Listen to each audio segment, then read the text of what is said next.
friends. Welcome to Antichess Law. And again, I have a very special guest with me, TUGR, as his acronym is, or the Unknown Guy Reborn. Welcome. Yeah, thanks for having me. Nice to see you in person.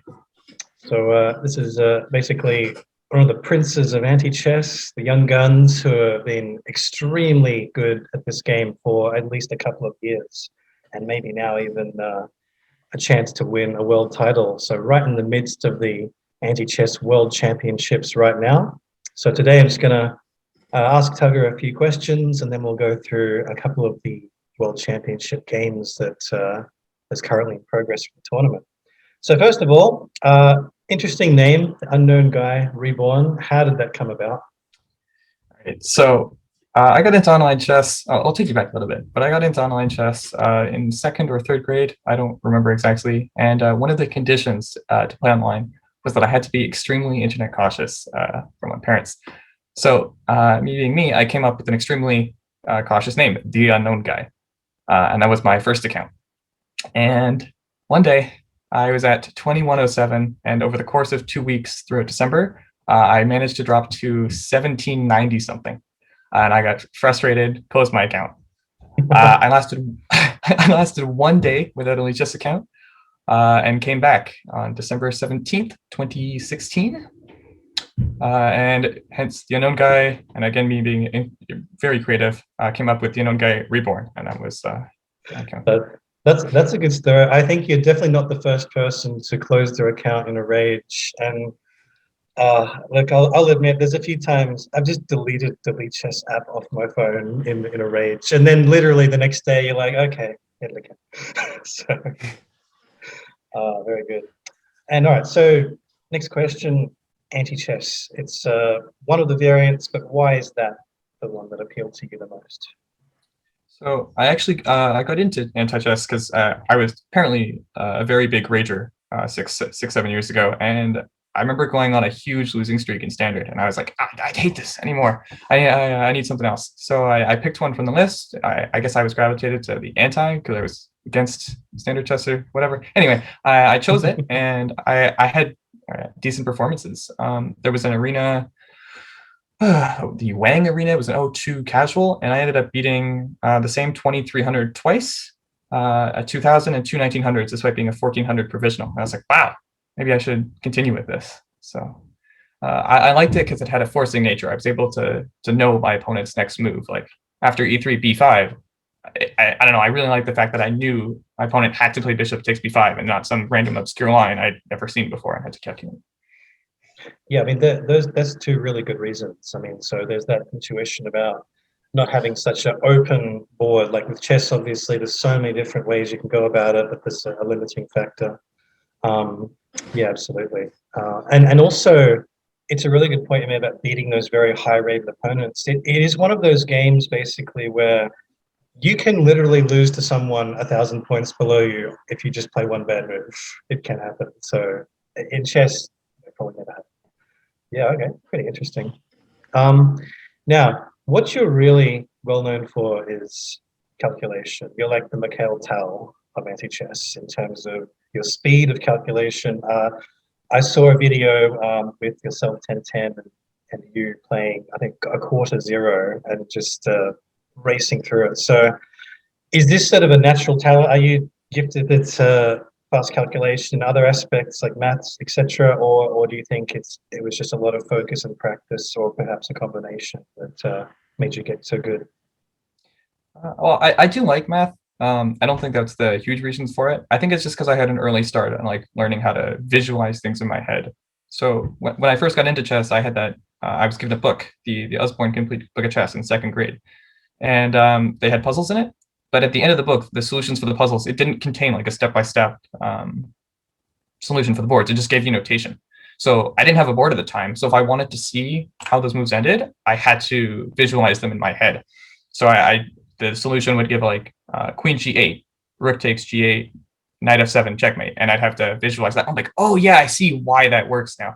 So for those 4 sequences ahead, I'm used to just seeing that. And then applying it to fast anti-chess, I have that I guess experience from before, and I just applied it.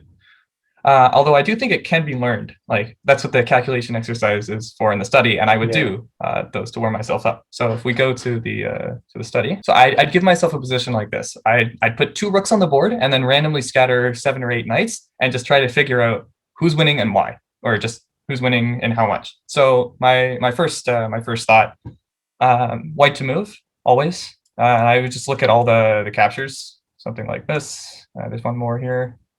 Yes, there's this one, and I would just pick. So starting me, I would choose like knight G takes H5 because it's like, wow, I keep all my options open, and then the computer hits me with this, and I'm suddenly just losing. And I would just do all of these over and over again until I got the correct move, and I would just try to visualize them. But if I needed to put them on the analysis board, I would. But I eventually stopped doing these because I hated doing them. I made myself do them because I know I wanted to get better, but I would not get I don't think I got a single sequence right on my first try. And I less than 50% of the time got the colors. So I just eventually stopped doing them because they just made me so mad. So you are human at least. Saying if you had said, oh yeah, I just got it first go. Yeah, okay. Yeah. Actually, it's interesting you said about the visualization. I mean, a lot of other strong chess players, they play blindfold chess. So, they close their eyes and get it again. Have you ever played blindfold ante before? Yes. I've done a series with yourself. We just had blindfolds. I want to say we were both fairly decent at it, although we both missed random pawn moves here and there. Like we both played out like a mate instantly, and then we're like, why isn't the game over? And I have like some random pawn on the H file just left over. I'm like, oh, okay, well, guess I got to push that one. Yeah. But yeah, blindfold chess is fun. I'd want to do that more often. Yeah, I think just when you said that visualization for tactics, another friend of mine, his name is Jagalet. He plays absolute tens of thousands of blindfold games. That's just his thing. He loves it, and he says that's what made him so good at calculation as well. So yeah, interesting to hear those different techniques of how to improve calculation, because I think it's a weakness of mine. I tend to like look ahead a few moves, and there's always a piece. Oh no, I forgot that was there now. So but if you close your eyes imagining it, you don't make that mistake by your eyes tricking you. So yeah, absolutely. And the other thing is, I mean, basically you've been around the top 20 players for at least a couple of years. Your rating's been very high. But I think maybe for the first time, you've shown like a real improvement, not rating wise, but your performance in this World Champs has been awesome so far. You're really one of the strong candidates to win. And I think, your play has improved. So how do you think you've taken your game to the next level? Well, at least in terms of the World Championship, I've actually started to look at openings further instead of just knowing the stockfish line. So, for instance, like I played the 2 knights defense, E3, B5, and then knight H6 and knight takes D7.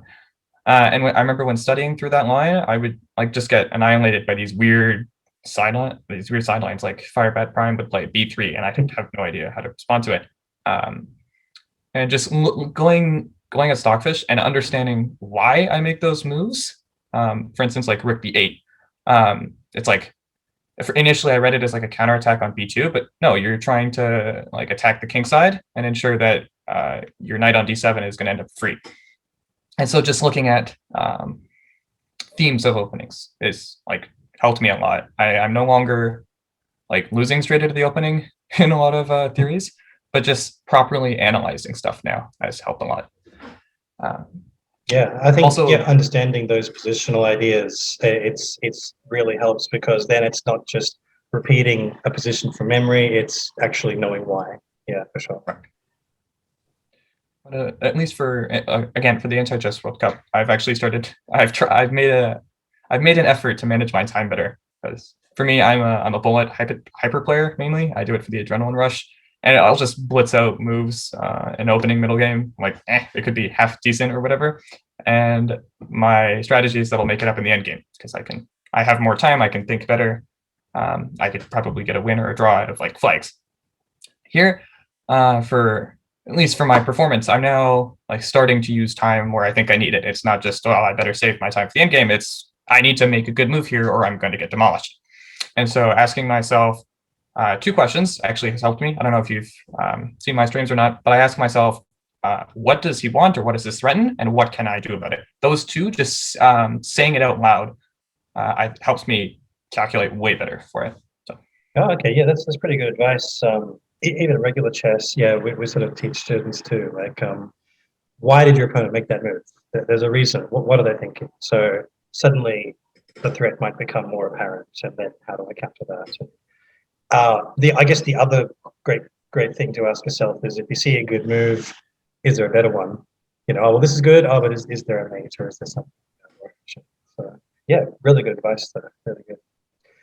All right, so right now at this stage, we've finished the sort of preliminary stages of the World Champs, and we're up to the kind of finalists, of which you're one. But you're going to take us through a couple of the games so far, and hear your analysis. Sure. So I've chosen two games from the candidates, Ultimate Super Player and Real NP, and then Sir Carrick's and Change Opening. I've tried to pick games that are that showcase something. Yeah, we'll see when we get to the games. But so for starters, USP and Polo, we have E3, E6, B4, Bishop takes B4, and a nil attack. This is common theory. It's been seen quite a few times at top level. And eventually we get this position where queen takes on f7, or sorry, on f2, king takes f2, bishop a6, only move, bishop takes, knight takes, a4. And here, Polo throws in his first wrinkle, knight e7. Normally, knight c7 is played here, but I guess we're trying to take USP out of his theory and play something a little offbeat. By no means is this move bad. It's an interesting move, and why I chose this game. So next, we have our naturally developing move, Rook A3, and you kind of undouble your rooks. So the B file could be used as targets, as both rooks defend this knight. So just calmly sidestepping that, great move. I just did the arrow. Then we have E5, taking space, and a move which I didn't really like, and it's a move that a lot of players make. You just give up the material for no reason. Like, the pawn can be marching down the board, but it's not really threatening anything. So better would have been C4, and you just attack this knight. You can keep your own material on the board. And USP doubles down and plays Rook E3, just giving up another material or another piece for the pawn. And you trade knight and rook for a pawn that really wasn't all that powerful. Again, something like knight d2 would have been better. But anyway, we have Rook A b8, threatening this rook and a mate. So USP moves it out of the way. We have knight c7. And a move, again, something that you shouldn't really do. You have a rook, like your strongest piece on the board currently. You don't need to give it up for their rook. When the time comes, yes, but I would have much rather have seen like king f3, just a waiting move, because you're giving up your strongest piece while your opponent has two of them.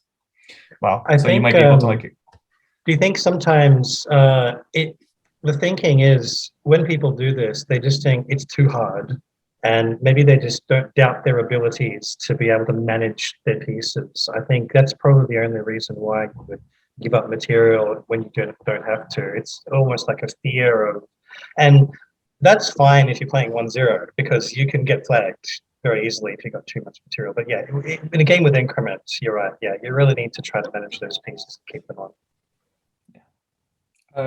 I guess like less pieces, less blunders is the mindset. But yeah, like you said, it doesn't really work for this. But we have Rook b1, Knight b1, a5, Knight a3, and we're trying to go after these knights with our shattered queenside.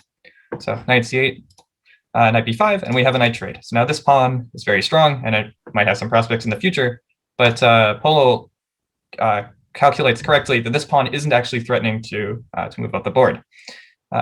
He doesn't have to wait for he doesn't have to move his knight out of the way, because he might get hit with something like g4 if he does that. And there's no h5 because his rook's still there. So just calmly bringing the rook out of the way and saying, yeah, you can sack your pawn, to which USP does. And then it continues on, and then he's just in time to stop the pawn, which brings us to our crucial endgame moment here. We have a couple of winning moves, which are Rook f1, Rook f2, Rook f3, Rook f4, and Rook f5 drawing. So I thought this endgame was really interesting, just because it shows the power of a well-placed rook.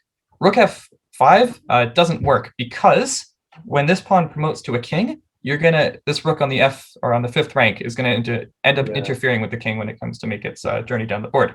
So by moving it farthest away, rook F1, you keep it here. However, you can move the rook to B8 right away, but you'll notice your pawns are split, and you need to have a piece which kind of escorts each pawn.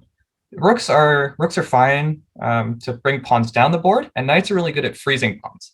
They when in this diagram here, you have a knight on C4 and the pawn on D5. That king is never going to be able to touch the F file, and if it does, then it's going to be on F8 or way behind on F1 or on F7.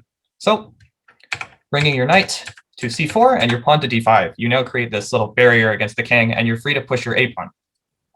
So the king will be able to put up enough resistance that your A pawn won't be able to promote, promote to a rook or a queen.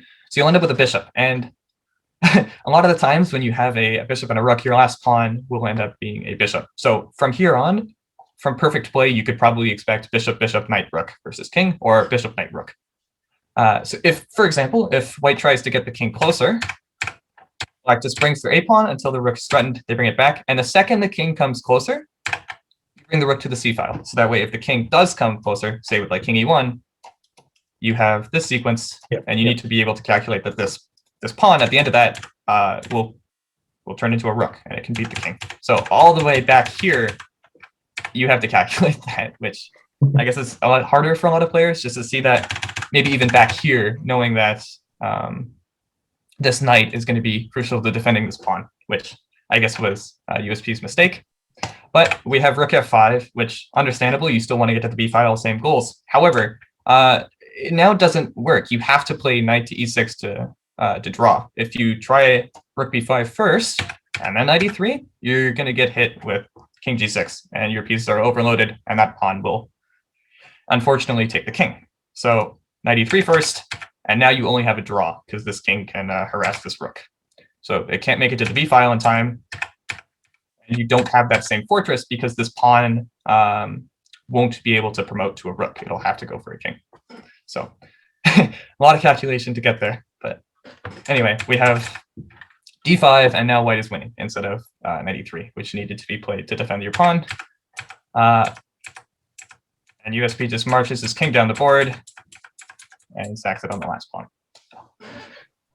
It was a pretty good game from the start, and just shows the power of needing to recognize those endgame patterns. But, yeah. That's I mean, I think the rook escort in the pawn is probably one that most people know, but yeah, that the knight is an extra thing that maybe people would not be quite aware of. Just that piece coordination and able to keep it out, and also of course counting. I mean, counting is we do it in normal chess where we have to calculate promotion and things like that, but yeah, it's even more tricky because you have those two principles as well. Yeah, that's a great lesson for everybody. Nice game. And then we have our second game, which is Kex Flow.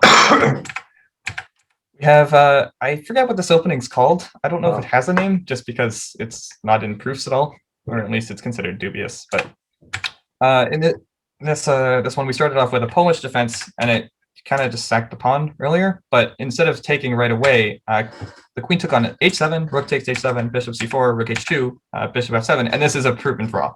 So a lot of players don't play this because not a lot of players come up with C4. They just B5 looks more natural to them. But anyway, we have rook H6, and knight H6 is a fine move. This bishop is never really ever in danger of getting to this pawn, and even if it does, your queen has intermediates. So it's fine to double, or it's fine to isolate your H pawn with the bishop behind it, just because you can always move it to H5 in the future. So we have knight H3 going for that. And a move which I didn't really like, queen C7. This is one of the things that you shouldn't do with your queen. It kind of just one move at threat, just the C2 pawn, which can commonly be defended by king D1. Something better, maybe just B6, a non-committal move, maybe even B5. But just throwing your queen out for one pawn isn't exactly a good trade, in my opinion. If you're going to bring it out, maybe go to A5. Kex defends the pawn, king takes, and now a lot of the times when the queen comes to take it, you make room for the knight to attack this weak e pawn. However, that can't actually happen in this case because of b4. I'll just play out the sequence. If knight c6, b4 takes, And not a5, or sorry, not a4 to get the king and the rook. You actually play king b3. And the point of this is that after knight takes a1, you take with the rook, and now the king covers the a4 square. So if the rook is loose, then you can sweep the other way. So that can't work, and you've essentially accomplished nothing. You've gotten rid of your queen for a pawn. So h5, g4 is playable, but you don't really have any extra threats to do so. So Jax just brings his king back. I don't really like king d1 here, just because, again, it allows that knight c6 idea. Maybe just a d3 would have been better. Maybe b3. Just keeping your king in that strong position to repel the knight and their development is a good idea. Retreating voluntarily isn't something you want to do. But we have h4, king e1, I guess going after the h-pawn, bishop h6, trying to get rid of the bad bishop. And g3, we trade the pawns and try to make room for our bishops. These split pawns aren't exactly great. Sorry. But they're not terrible because of this light squared bishop. It's never going to be able to get out, and these pawns kind of connect it over. So nice little exception here. We have e6 blocking the bishop, e4 taking space, king e7, knight d2, d6, knight f1. I guess rerouting the knight to e3 and wanting to put pressure on this pawn. That way the bishop comes and takes the knight. We have knight d7 blocking that, and bishop h6 going for trade of pieces. We have king d8, and now there is an idea, which I guess Kex missed here. I think it's on this move. No, it was on the previous one. You do have e5 here. And you can't take with the knight because of the g-pawn. Or, sorry.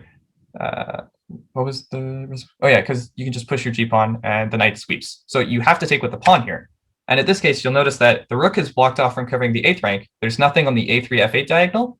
And the bishop eventually has a loose cannon on h3. So you can now play knight e3 to go after this weakness. Again, the knight can't sack because there's no follow-up. Say if it does, nothing happens. And now you'll see that this bishop is kind of killer here. Bishop d7, knight d5, and there's a mate. So a little idea of I don't know what the tactic name's called there, but it's a cool forcing sequence. But that was missed. We have bishop f8, knight f8, knight e3 going for the same idea, but now there's this knight here, which can come back to block. So we have knight d7, knight g2, king e7, just rerouting the pieces, g4, d5. And we have a little bit of mid-game shuffling here. Here we're trying to change or trade the weak knight for a strong king. So king d6 sidesteps that. Rook h1, just developing a bad piece. b5, striking on the queen side. b3, setting up a trade of pawns. Bishop b7. Notice how d5 is not possible here because the bishop takes rook. So more shuffling. White's queenside pawns are gone, and eventually we have this position where white is threatening to promote onto the 8th rank. So black, of course, has to do something about it and gives up the rook in h8. H8 knight isn't a move that I like a lot because your knight can't really move out. Your knight can't really move out right now. It's kind of just going to be stuck there. And if black focuses their attention to take either the king, the rook, and this knight's going to kind of be offside and not the greatest piece. 3 knights is sufficient to draw a king, but I don't know if that endgame will ever be reached from this position with good play. So we have knight g1. Here's another endgame theme that I don't exactly like. This rook is never going to have decent prospects. Like if you move this knight out of the way, planning to go like, I don't know, say moving this knight out to try and free up the rook on this file. The rook on that file isn't going to go anywhere because I just switched my board. I don't know if you can see it on your screen, but no, all of these, anywhere you move the rook on this file, it's covered.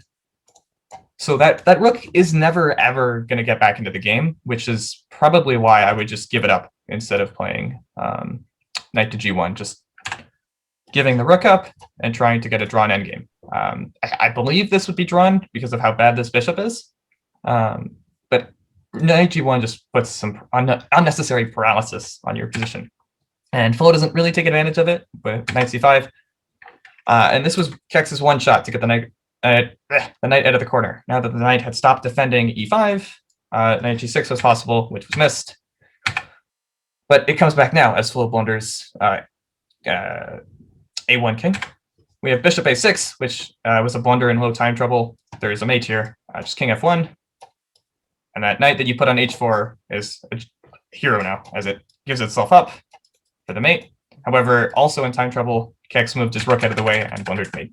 So, a couple of nice ideas, and it was a nice middle game maneuver. But I really liked the mate with the bishop going to f8 on the clear diagonal. That was one of the reasons why I chose this one. Yeah, it was a cool game to watch.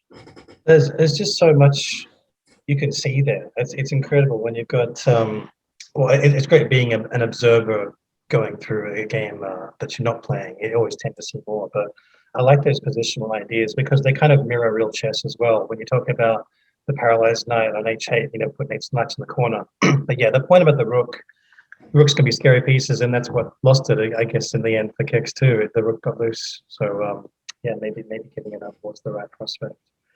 So again, so speaking of seeing things, just this morning, Kex played a game against Arima Cat, and I just saw the comments that TUGR came up with a quite interesting way to win that. So we'll look at that King D2 move. Sure. So this was our position. It was game 3. Kex had the white pieces, Arima had black. And if you look at this position, white is almost there.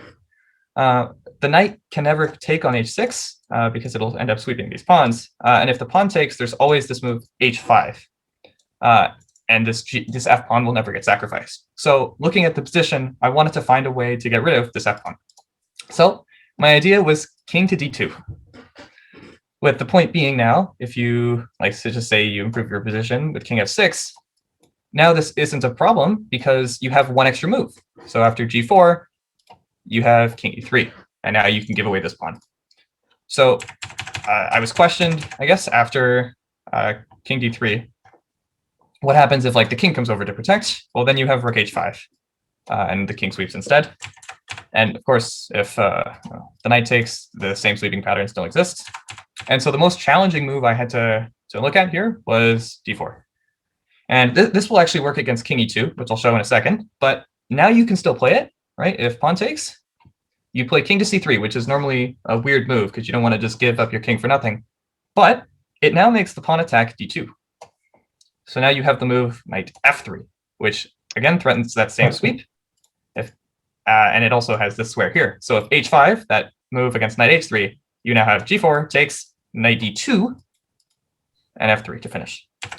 This is why it doesn't work against king e2 all the way back here after d4. If you try the same thing, your king can't give itself on c3. So king d2 and I guess rook a6 were the only two winning moves there. And I spotted king d2 as a flashy, or not flashy move, but it was a quiet one that won the game. That's why it was mentioned. Yeah, I mean, to be able to see, I think the first part of the analysis is a bit more obvious, but yeah, after d4, it's like, oh, and then seeing that fork square, yeah, that's really exceptional stuff. I think you blew away a few people in chat with that. Of course, yeah, Stock Fish immediately went king d2, mate mate. Yep, okay. So amazing. Right, well, that's it for the games.